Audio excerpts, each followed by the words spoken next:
of your ability. And if you don't give your work 100%, you don't even know what you're capable of. And I always think about what I could have accomplished if I had figured that out a little earlier.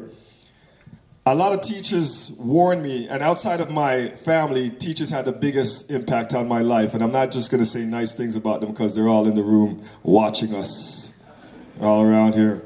Teachers equipped me with the tools that I needed to be successful in life. And I had a teacher say to me recently that she had a young man in her class that really liked to read, but he used to hide the books because he didn't want his brethren to know that he liked to read, right?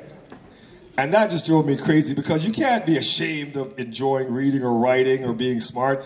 Academics is the foundation that everything is built on. It's what you need to succeed. And when peer pressure is telling you, boy, you're a punk, man, you like to read? These are the things that you need to succeed in this life, and people are telling you you're a punk or a nerd. In the future, you know what? In the future, when you go to that job interview, the same person that you're calling a punk and a nerd now for liking to read and doing well in school, that's going to be the guy in the suit behind the desk saying, yo, I'm not giving you that job, man. I remember back in the day, you used to make fun of me, you know. I can't help you out.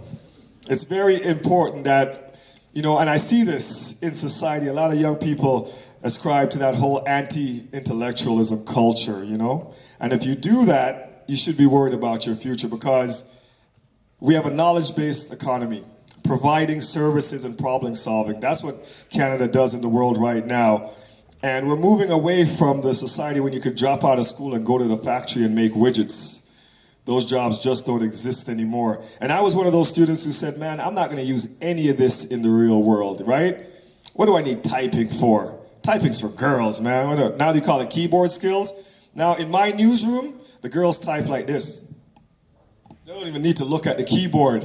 And then you have the man like me who said typing was for girls with the one finger like this, right? Trying to type and keep up.